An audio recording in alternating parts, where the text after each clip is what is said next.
மற்றவர்களை ஒரு பக்கம் வையுங்கள். நான் முதல் அழைப்பை உங்களுக்கும் உங்கள் குடும்பத்தாருக்கும் தருகின்றேன். நான் விமான டிக்கெட்டையும் கூட எனது செலவில் ஏற்றுக்கொள்கிறேன். IRF-ற்கு வாருங்கள். உங்களை நாங்கள் வரவேற்கிறோம். ஆராய்வோம். நாம் எல்லோரும் இணைந்து சத்தியத்தை அறிவோம் இன்ஷா அல்லாஹ். மைக்கிற்கு முன்னால் வந்து சொல்லுங்கள். நான் உங்களுக்கு நன்றி கூறுகிறேன்.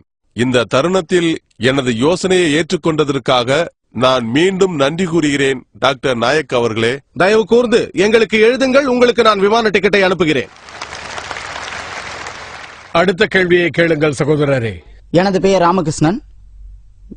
நான் ஒரு பிசியோதெரபிஸ்ட். எனது முதல் கேள்வி, அல்லாஹ் ஆதாம் ஏவாளையும் இந்த பிரபஞ்சங்களையும் படைக்க வேண்டிய தேவை என்ன வந்தது? இதன் மூலம் அவர் எதை அடையப் போகிறார்? எனது இரண்டாவது கேள்வி, இந்த உலகில் எல்லோரும் யாரோ ஒருவரால் படைக்கப்பட்டிருப்பனர். அதேபோல் கடவுளும் யாரோ ஒருவரால் படைக்கப்பட்டிருப்பார். அல்லாஹ் என்றால் என்ன பொருள்? சகோதரர் 3 கேள்விகள் கேட்டார். முதல் கேள்வி, இறைவன் ஏன் ஆதாம் ஏவாளை படைத்தான், எதற்காக இந்த உலகை இப்படி படைத்தான் என்று கேட்டார். அல்லாஹ் சுப்ஹானஹு வ தஆலா ஆதாம் ஏவாளை படைத்தான். அவர்களுக்கு சாந்தி உண்டாகட்டும். படைத்தது இந்த மனித சமுதாயம் உண்டாகத்தான். அவர்கள்தான் நமது முதல் முன்னோர்கள். அல்லாஹ் சொல்கிறான் சூரா அல் ஹுஜராத்தில் அத்தியாயம் 49 வசனம் 13, யா அய்யுஹன் நாசு இன்ன கலக்னாகும் மின் ஸக்ரின் வ உன்ஸா வ ஜஅல்னாகும் ஷுபன் வ கபாயில லிதஅரஃபு இன்ன அக்ரமக்கும் இன்தல்லாஹி அத்காகும் இன்னல்லாஹு அலீமுன் கபீர். ஓ மனித இனமே, நிச்சயமாக நாம் உங்களை ஒரு ஆண் ஒரு பெண்ணிலிருந்து படைத்தோம். நீங்கள் ஒருவரை ஒருவர் அறிந்து கொள்வதன் பொருட்டு பின்னர் உங்களை கிளைகளாகவும் கோத்திரங்களாகவும் ஆக்கினோம். ஒருவரை மற்றொருவர் இழிவுபடுத்த அல்ல. ஆகவே உங்களில் எவர் பயபக்தி உள்ளவராக இருக்கிறாரோ அவர்தான் அல்லாஹ்விடத்தில் நிச்சயமாக கண்ணியமிக்கவர். ஒரு மனிதனை சீர்தூக்கி பார்க்கும் அளவுகோல் பணம் அல்ல, நிறம் அல்ல, இனம் அல்ல, புகழ் அல்ல, அது தக்வா மட்டுமே. அதுதான் இறை உணர்வு, அது நேர் வழி, அது இறை பக்தி. ஆகவே ஆதாம் மற்றும் ஏவாள் அவர்களுக்கு சாந்தி உண்டாகட்டும், அவர்கள் நமது முதல் முன்னோர்கள். உங்களுக்கும் அப்படித்தான், எனக்கும் அப்படித்தான், மொத்த மனித இனத்திற்கும். அதனால் தான் உங்களை சகோதரர் என்று அழைக்கிறேன். மனித தன்மையில் நாம் எல்லாம் சகோதரர்கள். அல்லாஹ் கூறுகிறான் யா யூஹன்னாஸ், ஓ மனித சமுதாயமே. மேலும் அல்லாஹ் கூறுகிறான் சூரா அல் இஸ்ரா அத்தியாயம் 17 வசனம் 70, வலகத் கர்ரம்னா பனி ஆதம, நிச்சயமாக நாம் ஆதாமுடைய சந்ததியை கண்ணியப்படுத்தினோம். எங்கு பிறந்தாலும் சரி, இந்தியாவிலோ அல்லது USA UKவில் பிறந்திருந்தாலும், இந்து குடும்பத்திலோ முஸ்லிம் குடும்பத்திலோ கிறிஸ்தவ குடும்பத்திலோ பிறந்திருந்தாலும் ஆதாமின் மக்கள் அனைவரையும் கண்ணியப்படுத்தி உள்ளான். எல்லா மனிதர்களையும் அல்லாஹ் கண்ணியப்படுத்துகிறான். உங்கள் பெயர் எதுவாக இருந்தாலும், ஜாகிர், அப்துல்லா, ராமு, சங்கர், நீங்கள் மனிதராக பிறந்தால் அல்லாஹ் உங்களை கண்ணியப்படுத்துகிறான். இப்போது கேள்விக்கு வருவோம். எதற்காக அல்லாஹ் சுப்ஹானஹு வ தஆலா மனிதர்களை படைத்தான்? அல்லாஹ் மனிதர்களை படைக்க காரணம், இது அவனது சிறப்பான படைப்புகளில் ஒன்று என்று அல்லாஹ் சொல்கிறான். மற்ற படைப்பினங்கள் எல்லாம் அல்லாஹ் சுப்ஹானஹு வ தஆலாவிற்கு கீழ்ப்படுகின்றன. வானவர்கள் இருக்கிறார்கள். எல்லாம் வல்ல இறைவனிடும் கட்டளைகளுக்கு அவர்கள் கீழ்ப்படுகிறார்கள். அவர்களுக்கென்று தனி மனப்பாங்கு கிடையாது. அல்லாஹ் சுப்ஹானஹு வ தஆலாவால் படைக்கப்பட்ட மனித இனத்திற்கு சுய மனப்போக்கு உண்டு. நாம் அவனுக்கு கீழ்ப்படியலாம், கீழ்ப்படியாமலும் இருக்கலாம். அல்லாஹ் அத்தகைய படைப்பினையே படைத்துள்ளான். நாம் அல்லாஹ்வின் சிறந்த படைப்புகளிலும் அமைப்புகளிலும் ஒன்றாக இருக்கிறோம். ஆனால் இறைவனுக்கு கீழ்ப்படிதலுக்கும் கீழ்ப்படியாமைக்கும் உள்ள தேர்வு நம்மிடம்தான் உள்ளது. இறைவனுக்கு கீழ்ப்படிந்தால் ஜன்னாவுக்கு செல்வோம், சொர்க்கத்திற்கு செல்வோம், இறுதியில் பேரானந்தம் அடைவோம். கீழ்ப்படியாமல் இருந்தால் நாம் செல்வது நரகத்திற்கு தான். இதுதான் இறுதி நாளுக்குள்ள பரீட்சையாகும். அல்லாஹ் கூறுகிறான் சூரா அல் முல்க் அத்தியாயம் 67 வசனம் 2, அல்லஸீ கலக்கல் மௌத வல் ஹயாத்த, உங்களில் எவர் செயல்களால் மிகவும் அழகானவர் என்பதை சோதிப்பதற்காக அவன் மரணத்தையும் வாழ்வையும் படைத்தான். இந்த வாழ்வு மறுவாழ்விற்கான சோதனை. மனிதர்களை படைத்ததை பற்றி அல்லாஹ் கூறுகிறான் சூரா அத்-தாரியாத் அத்தியாயம் 51 வசனம் 56, வமா கலக்துல் ஜின்ன வல் இன்ஸ இல்லா லியஅபுதூன், ஜின்களையும் மனிதர்களையும் அவர்கள் என்னை வணங்குவதற்காகவே அன்றி நான் படைக்கவில்லை. ஆகவே நாம் அவனை வணங்கியாக வேண்டும், அவன் கட்டளைகளுக்கு கீழ்ப்படிந்தாக வேண்டும். ஆக இது அவனுடைய வித்தியாசமான படைப்பினமாகும். இந்த இனத்திற்கு அல்லாஹ் சுப்ஹானஹு வ தஆலாவுக்கு எதிராக செயல்படவோ அல்லது அவனுக்கு கீழ்ப்படியவோ தன்னுரிமை உண்டு. மற்ற எல்லாமே, நட்சத்திரங்கள், மரங்கள், மலைகள் எல்லாமே குர்ஆன் சொல்கிறது அல்லாஹ் சுப்ஹானஹு வ தஆலாவிற்கு சஜ்தா செய்கின்றன, அவனுக்கு தாழ்படுகின்றன, அவனுக்கு கீழ்ப்படுகின்றன. நமக்கு சுயமனப்போக்கு உண்டு. அல்லாஹ் நமக்கு சுயமனப்போக்கை அளித்துள்ளான். அப்படி இருந்தும் நாம் கீழ்ப்படிந்தால் நாம் வானவர்களை விட உயர்ந்து விடுவோம். ஆனால் நாம் அவனுக்கு கீழ்ப்படியாமல் போனால் நாம் சாத்தானின் கூட்டாளியாகி விடுவோம். ஆகவே இறுதி நாளின் சோதனைக்காகத்தான் அவன் நம்மை படைத்திருக்கிறான். உங்கள் இரண்டாவது கேள்விக்கு வருவோம். எல்லாவற்றிற்கும் படைப்பாளன் உண்டு. இறைவனை படைத்தது யார்? எல்லாவற்றிற்கும் படைப்பாளன் உண்டு என்று யாராவது சொன்னால் அது தவறாகும். எல்லா படைக்கப்பட்ட பொருளுக்கும் படைப்பாளன் உண்டு. ஆனால் இறைவனின் இலக்கணம் அவன் படைக்கப்படாதவன் என்று நீங்கள் கேட்டால் அவன் இறைவனே அல்ல. கடவுளின் இலக்கணம் அவன் படைக்கப்படாதவன். ஒருவேளை ஒருவர் உங்களிடம் வந்து, சகோதரரே, எனது நண்பன் ஜான் மருத்துவமனையில் அனுமதிக்கப்பட்டிருக்கிறார். அவர் ஒரு குழந்தையை பெற்றெடுத்தார். அது ஆண் குழந்தையா பெண் குழந்தையா என்று தங்களால் சொல்ல முடியுமா என்று கேட்டால் நீங்கள் என்ன சொல்லுவீர்கள்? சொல்லுங்கள். சொல்ல முடியாதா? ஏன்? மைக்கிற்கு முன்னால் வந்து சொல்லுங்கள். ஆனா பெண்ணா? பதில் சொல்லுங்கள். இல்லை. பாருங்கள் சகோதரரே, ஜான் மருத்துவமனையில் அனுமதிக்கப்பட்டார். ஒரு குழந்தையை பெற்றெடுத்தார். அது ஆண் குழந்தையா பெண் குழந்தையா? யூகிக்க முடியுமா? தெரியவில்லை. 50% வாய்ப்புள்ளது. ஆனா பெண்ணா? அனைவரும் சிரிக்கிறார்கள். ஏன் தெரியுமா? தங்களால் சொல்ல முடியுமா? முடியாதா? ஏன்? நீங்கள் யூகித்தாலும் சரியான பதில் கிடைக்குமா? யூகிக்க முடியுமா? பாருங்கள், நான் 2 வாய்ப்புகள் தருகிறேன். ஆனா பெண்ணா? முயற்சி செய்யுங்கள். பெண்ணா? சகோதரரே, ஒரு ஆண் குழந்தையை பெற்றெடுக்க முடியுமா? அங்குதான் தவறு செய்து விட்டீர்கள். அதே போல்தான் இறைவனை யார் படைத்தது என்று கேட்டு தவறு செய்தீர்கள். ஒரு ஆணால் குழந்தையை பெற்றெடுக்க முடியாது. ஆகவே ஆண் குழந்தையா பெண் குழந்தையா என்று கேட்டு என்ன பயன்? இப்போது புரிந்து கொண்டீர்கள். இப்போது புரிந்து விட்டது. நல்லது சகோதரரே.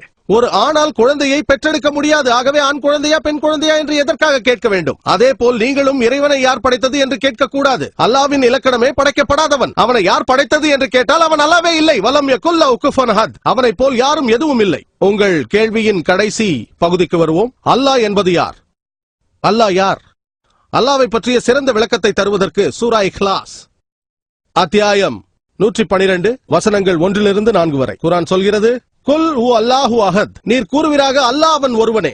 அல்லாஹு சமத், எவரிடத்திலும் தேவையற்றவன். லம் யலித் வலம் யுலத், அவன் பெறவும் இல்லை பெறப்படவும் இல்லை. வலம் யகுல் லஹு குஃபுவன் அஹத், அவனுக்கு நிகர் எவரும் இல்லை. இதுதான் அல்லாஹ் சுப்ஹானஹு வ தஆலாவின் 4 வரி விளக்கம். எந்த ஒரு மனிதனாக இருந்தாலும் யாராவது சொன்னால் இவர்தான் கடவுள் என்று சொன்னால், அந்த நபர் இந்த 4 வரி விளக்கத்திற்கு பொருத்தமாக இருந்தால் முஸ்லிம்களான எங்களுக்கு அந்த நபரை கடவுள் என்று ஏற்றுக்கொள்வதில் எந்த ஆட்சேபனையும் இல்லை. இதுதான் இறைமையியல் தத்துவத்தின் லிட்மஸ் சோதனையாகும். இறைவனை அறிவதற்கான ஆய்வாகும். முதலாவது, குல் ஹு அல்லாஹு அஹத். கூறுக, அல்லாஹ் அவன் ஒருவனே. அல்லாஹு சமத், அல்லாஹ் எவரிடத்திலும் தேவையற்றவன். லம் யலித் வலம் யுலத், அவன் பெறவும் இல்லை பெறப்படவும் இல்லை. வலம் யகுல் லஹு குஃபுவன் அஹத், அவனுக்கு நிகர் எவரும் இல்லை. இந்து வேதங்களை ஆராய்ந்தால் இதுவேதான் இந்து வேதங்களிலும் காணப்படும். குல் வல்லாஹு அஹத், இது குறிப்பிடப்பட்டுள்ளது சந்தோக்கியா உபனிஷதம் அத்தியாயம் 6 பகுதி 2 வசனம் 1 இக்கம் விவதித்யம். இறைவன் ஒருவனே, இரண்டாவது இல்லை என்று சொல்கிறது. இரண்டாவது சோதனை, அல்லாஹு சமத், அல்லாஹ் எவரிடத்திலும் தேவையற்றவன். பகவத்கீதை அத்தியாயம் 10 வசனம் 3 கூறுகிறது, இறைவன் பிறக்காதவன், அவனுக்கு தொடக்கமும் முடிவும் இல்லை. அகிலங்கள் அனைத்திற்கும் அவனை உன்னத இறைவன். மூன்றாவது சோதனை, லம் யலித் வலம் யுலத், அவன் பெறவும் இல்லை யாராலும் பெறப்படவும் இல்லை. இது குறித்து ஸ்வேதா உபனிஷதம் அத்தியாயம் 6 வசனம் 9 ந சஸ்ய கசிஜ் ஜனிதா ந சதிபா, அவனுக்கு எஜமானர்களும் இல்லை, அவனுக்கு பெற்றோர்களும் இல்லை. எல்லாம் வல்ல இறைவனுக்கு தந்தையும் இல்லை தாயும் இல்லை. வலம் யகுல் லஹு குஃபுவன் அஹத், அவனுக்கு நிகர் எவரும் இல்லை. ஸ்வேதர் உபனிஷதத்தில் குறிப்பிடப்பட்டுள்ளது அத்தியாயம் 4 வசனம் 19. மேலும் யஜுர்வேதம் அத்தியாயம் 32 வசனம் 3 அது கூறுகிறது, ந தஸ்ய பிரதிமா அஸ்தி, அந்த கடவுளுக்கு உருவம் கிடையாது, சிலையும் கிடையாது, உருவகமும் இல்லை, நிழற்படமும் இல்லை, சிற்பமும் இல்லை. இதை யார் கூறுகிறார்? யஜுர்வேதம் அத்தியாயம் 32 வசனம் 3 தான் இப்படி கூறப்பட்டுள்ளது. அதேதான் வலம் யகுல் லஹு குஃபுவன் அஹத். யாராவது ஒருவரை கடவுள் என்று சொன்னால் அந்த நபர் இந்த 4 வரி விளக்கத்திற்கு ஒத்துப்போனால் முஸ்லிம்களான எங்களுக்கு அவரை கடவுளாக ஏற்றுக்கொள்வதில் எந்த ஆட்சேபனையும் இல்லை. உதாரணத்திற்கு சிலர் சொல்வார்கள், பகவான் ரஜினிஷ் எல்லாம் வல்ல இறைவன் என்று. ஒரு கேள்வி பதில் நேரத்தில் ஒரு இந்து சொன்னார், நாங்கள் பகவான் ரஜினிஷை இறைவனாக கருதவில்லை என்றார். பகவான் ரஜினிஷை இந்துக்கள் கடவுளாக நம்புகிறார்கள் என்று நான் சொல்லவில்லை, சிலர் அவரை அப்படி நம்புகிறார்கள் என்று நான் சொன்னேன். இந்த ரஜினிஷை சோதனைக்கு உட்படுத்துவோம். முதல் சோதனை, குல் அல்லாஹு அஹத், அவன் அல்லாஹ் அவன் ஒருவனே. ரஜினிஷை அப்படி சொல்ல முடியுமா? இறைத்தன்மைக்கு உரிமை கொண்டாடியது அவர் மட்டும்தானா? 100 கணக்கில் இருக்கிறார்கள். நமது நாட்டில் ஆயிரக்கணக்கானோர்கள் இறைத்தன்மைக்கு உரிமை கொண்டாடுகிறார்கள். ரஜினிஷ் ஒருவர் மட்டுமல்ல, ஆனால் ரஜினிஷ் பக்தர்கள் அவர் தனித்தன்மை வாய்ந்தவர் என்பார்கள். அடுத்த சோதனை, அல்லாஹு சமத், அல்லாஹ் எவரிடத்திலும் தேவையற்றவன். ரஜினிஷ் முழுக்க எந்த தேவையும் அற்றவரா? அவருடைய வாழ்க்கை சரிதம் மூலமாக, சுயசரிதம் மூலமாக அவர் ஆஸ்துமாவால் அவதிப்பட்டார், நீரிழிவு நோயால் பாதிக்கப்பட்டார், முதுகுவலி இருந்தது. எல்லாம் வல்ல இறைவன் ஆஸ்துமா, நீரிழிவு நோய், முதுகுவலியால் பாதிக்கப்பட்டிருந்தார்.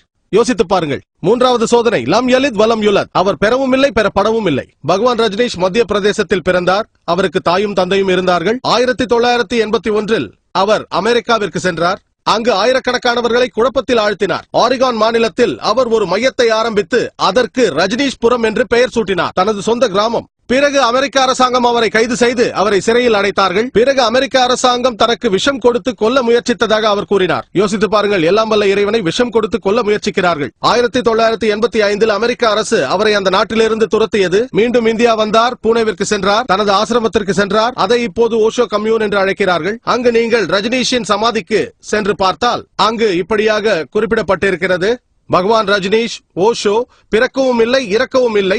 ஆனால் அவர் இந்த உலகிற்கு டிசம்பர் 11, 1931 இருந்து ஜனவரி 19, 1990 வரை வருகை தந்திருந்தார். பிறக்கவும் இல்லை, இறக்கவும் இல்லை. ஆனால் டிசம்பர் 11, 1931 இருந்து ஜனவரி 19, 1990 வரை இந்த உலகிற்கு வருகை தந்தாராம். உலகின் 21 நாடுகளில் அவருக்கு விசா மறுக்கப்பட்டது என்று அதில் குறிப்பிட மறந்துவிட்டார்கள்.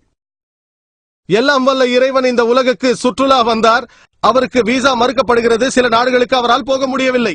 கிரேக்க நாட்டின் ஆர்ச் பிஷப் அவரது அரசுக்கு சொன்னார், நீங்கள் ரஜினீஷை இந்த நாட்டை விட்டு வெளியேற்றாவிட்டால் அவர் வீட்டையும் சீடர்களின் வீட்டையும் எரிப்போம் என்றார். கடைசி சோதனை வலம் யகுல்ல உக்குஃபன் அஹத். இது கடுமையான சோதனை. உண்மையான எல்லாம் வல்ல இறைவனை தவிர இதில் யாராலும் தேர்ச்சி பெற முடியாது. நீங்கள் இறைவனை எதோடும் ஒப்பிட்டால் அவன் இறைவன் அல்ல. வலம் யகுல்ல உக்குஃபன் அஹத். நமக்கு தெரியும், ரஜினீஷிற்கு மற்ற மனிதர்களைப் போல நீண்ட தாடி, ஒரு மூக்கு, 2 கண்கள், 2 காதுகள், 2 கைகள் இருந்தன. இறைவனை இந்த உலகில் வேறு ஏதோடும் ஒப்பிட முடிந்தால் அவன் இறைவனே அல்ல. வலம் யகுல்ல உக்குஃபன் அஹத். யாராவது வந்து எல்லாம் வல்ல இறைவன் அர்னால்ட் ஸ்குவாசனேகரை விட 1000 மடங்கு பலசாலி என்று சொன்னால், அர்னால்ட் ஸ்குவாசனேகரின் பெயரை கேள்விப்பட்டிருப்பீர்கள். அர்னால்ட் ஸ்குவாசனேகர் தெரியும் அல்லவா? மிஸ்டர் வேர்ல்ட், மிஸ்டர் யூனிவர்ஸ் பட்டங்களை வென்றவர் அவர். இந்த உலகத்திலேயே பலசாலி, இந்த யூனிவர்ஸிலேயே பலசாலி. நீங்கள் இறைவனை யாரோடு ஒப்பிட்டாலும் சரி, அது அர்னால்ட் ஸ்குவாசனேகராக இருக்கலாம், தாரா சிங்காக இருக்கலாம், கிங்காங் ஆக இருக்கலாம். 1000 மடங்காக இருந்தாலும் 10 லட்சம் மடங்காக இருந்தாலும் உலகில் இருக்கும் எதோடும் இறைவனை ஒப்பிட முடிந்தால் அவன் இறைவன் அல்ல. வலம் யகுல்ல உக்குஃபன் அஹத். அவனுக்கு நிகர் எவரும் இல்லை. இது திருக்குரான்